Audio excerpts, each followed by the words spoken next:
happened when Jesus was 12 years old? This is the question that we seek to answer today as we continue our verse-by-verse study of the book of Luke on Walking Through the Bible. Honors of his word, the glory of his cross. If you have a Bible with you, turn to Luke chapter 2. We're going to be reading from verses 41 to 52. If you don't have a Bible, don't worry. Just follow along with us on the screen. The version that we'll be reading from is the New King James Version. So, Luke chapter 2, beginning at verse 41. His parents went to Jerusalem every year at the feast of the Passover. And when he was 12 years old, they went up to Jerusalem according to the custom of the feast. When they had finished the days, as they returned, the boy Jesus lingered behind in Jerusalem. And Joseph and his mother did not know it. But supposing him to have been in the company, they went a day's journey and sought him among their relatives and acquaintances. So when they did not find him, they returned to Jerusalem seeking him. Now so it was that after 3 days they found him in the temple, sitting in the midst of the teachers, both listening to them and asking them questions. And all who heard him were astonished at his understanding and answers. So when they saw him, they were amazed. And his mother said to him, "Son, why have you done this to us? Look, your father and I have sought you anxiously." And he said to them, "Why did you seek me? Did you not know that I must be about my father's business?" But they did not understand the statement which he spoke to them. Then he went down with them and came to Nazareth and was subject to them. But his mother kept all these things in her heart. And Jesus increased in wisdom and stature and in favor with God and man. We ran out of time in our last lesson to discuss verse 40 of this chapter, so let's quickly do so now. Luke 2 verse 40 reads, "And the child grew and became strong in spirit, filled with wisdom, and the grace of God was upon him." We often think of Jesus being fully God, and he is, and therefore being completely different to us in terms of his humanity. Of course, he did not sin, for he was God. Of course, he had complete faith. He was God. But Luke here presents to us a picture of Jesus that shows us that he was fully human too. Jesus couldn't speak from the moment he was born. Jesus couldn't walk from the moment he was born. Jesus didn't have teeth to eat solid meat from the moment he was born. He needed milk like all babes did. Jesus' body thus needed to develop like all children did. And Jesus' physical mind would have needed to develop as well. That's what Luke means when he said that Jesus increased in wisdom.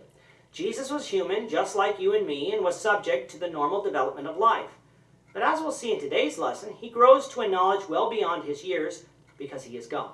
Now, I'm not going to pretend to know all the ins and outs of this, for such is beyond my comprehension.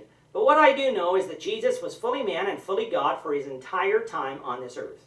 He did not become God at a later date.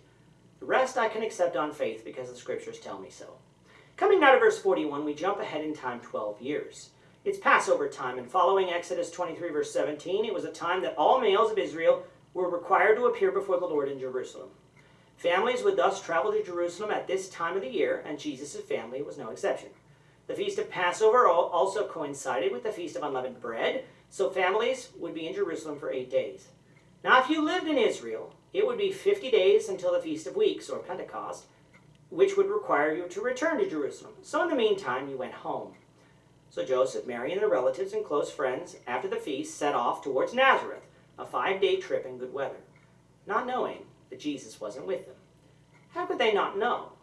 Because they traveled in a larger group, with children around Jesus' age, and so most likely assumed that Jesus was with those children. Jesus wasn't a small child. He was 12 years old, and so a little freedom is common for parents to give their children beginning at around that age. After a day's journey, though, when it came time to put up for the night, they noticed that Jesus was missing. They would have searched among their traveling group, and when they did not find him, panicking, they returned to Jerusalem. Now, seeing as they were already a day away, it would have taken them about a day to return. Upon their return, on the 3rd day since they had initially left, they found Jesus sitting in the temple discussing religious matters with the teachers there. He was not only listening to them, but asking them questions and answering their questions.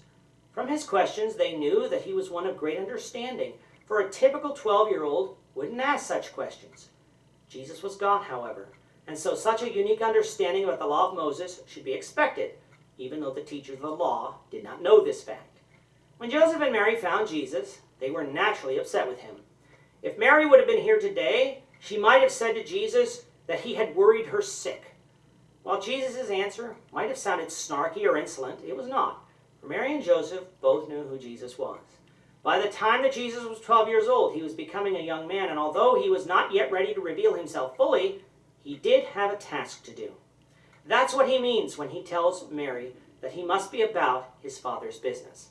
Although Jesus' parents knew who Jesus was, they did not understand this statement, showing us that God, or Jesus, had revealed Jesus' mission completely to them. Luke concludes this chapter by saying that Jesus placed himself in subjection to his parents, thus obeying the fifth commandment. But Mary kept all the things that Jesus did in her heart, yet another indication that Luke gained some of his information under the direction of the Holy Spirit through Mary.